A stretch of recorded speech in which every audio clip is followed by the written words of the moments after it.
Good morning, Benita from Knitting in the Mitten here, and you might wonder why I'm not ready, but I'm making a video. Why I have wet hair. Well, I just got out of the shower. It's early. I gotta go to work today, but this is important. It's asparagus season. This is awesome. So that means that I will probably have asparagus at least 2 meals a day from now until asparagus season is over, and it's a pretty long season. So I wanted to share with you my favorite asparagus breakfast. So you take about 5 asparagus stalks, all right, and you snap them. So you want to snap off the woody part because you don't want to eat that. All right, this one's pretty short, so we'll just try to snap off a little bit. But once you have snapped off the woody part of your asparagus, then we're gonna wash it real quick. You want to be sure you wash it because it comes up through the dirt, so it can be kind of gritty. So now we have some beautiful asparagus, and we have a small baking pan. All right, so I sprayed my pan. We're going to cut these pieces up. Okay. And that doesn't really look like quite enough. I like lots of asparagus, so I'm gonna do a couple more. If you saw my spinach omelet video, you know that I put lots of veggies in my breakfast, apparently. Okay, so now that we have that, we need about a half a teaspoon olive oil. I'm just gonna eyeball it.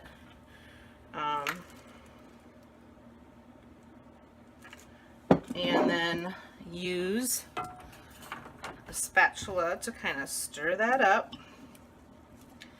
All right, then we're gonna pop that in the oven. I preheated the oven to 400. You can add salt and pepper if you want to, but I'm going to pop this in the oven for 10 minutes. Next, you want to crack your eggs into a bowl so they can kind of come to room temperature. And if you recall, we do that in separate bowls in case one of them is bloody or something, because that can happen with eggs. So there we go. Our eggs are ready and waiting. In the meantime, you can also shred some cheese, or of course you can buy already shredded cheese, but you probably know I don't do that. The recipe calls for Parmesan. I use Manchego that I buy at Trader Joe's. That is not a sponsor. So,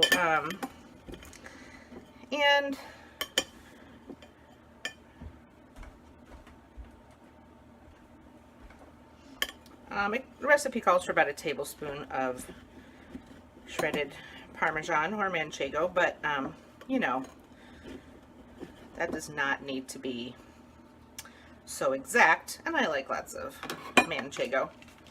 So now we wait for the asparagus to bake for a little bit. Okay, I gotta go get our asparagus out of the oven.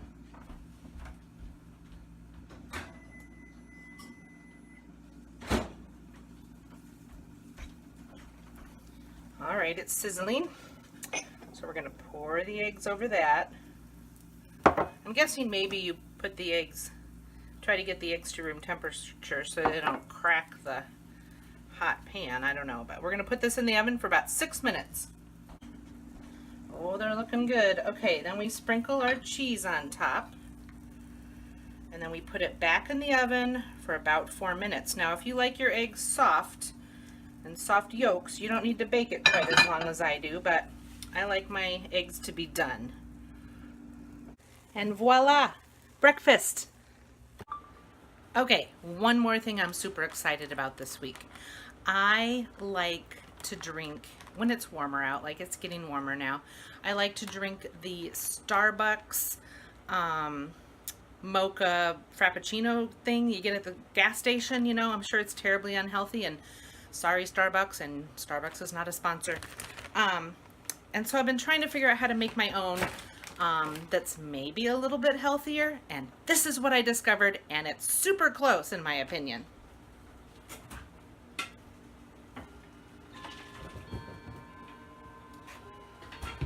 So I was at Trader Joe's and I found their cold brew coffee, and I was at the grocery store and I saw this mocha cold brew coffee with almond milk, and I put the two together. Amazing. So I used about half a cup of this and about a cup of this, and I made some ice cubes with the coffee and with some vanilla almond milk I happen to have, so that it'll be super cold and it won't get watered down. And I'll tell you what, it's a wonderful drink, and the coffee of course doesn't have any sugar and it just has a few calories. And this one has 10 grams of sugar, which I'm sure is way lower than the other thing I like to have. So anyway, if you're like me and you like that, try this. Okay, here's the other thing about asparagus. We always go to Kansas in May to visit my family, and 2 years ago we took 10 pounds of asparagus from Michigan, and we ate it all that week when we were there. So last year I thought, you know, traveling for 2 days with 10 pounds of asparagus isn't super easy. You know, I don't want to leave it in the car if the car is going to be hot at night and so on. So I thought I'll just go to the Kansas asparagus farm and get some asparagus. Well, I couldn't find a Kansas asparagus farm. So I thought I'll just go to the farmer's market in Wichita and get some asparagus there. Well, we got there fairly early in the morning. I mean, not super early, but maybe 9:30 or 10, which seemed early enough for me. No asparagus. If there was any, it was gone. So I finally just went to the grocery store and bought some asparagus. And guess what? It was from Michigan. So apparently Michigan has lots more asparagus than some other states, like Kansas, for instance. And who knew? So around here, there are tons of asparagus farms when it's asparagus season, and you can just go and weigh it and leave your money, and it's on the honor system. There's also other stands and things. So yesterday I was driving around and I saw that the stand with the orange roof between Pawpaw and Mattawan had a sign for local asparagus. So I texted my folks and told them, because I was super excited, and then I forgot to stop there on the way back from my home visit. And when I got home last night, my dad had stopped there and bought some asparagus, and he shared it with me. So therefore, I was able to have asparagus for breakfast. So thanks, Dad. So I need some more asparagus. Now that I had a taste of it, I need more. So we're going to stop at the stand because we're on our way back from a home visit. And I'm going to pick myself up some more fresh asparagus. So yay for asparagus season.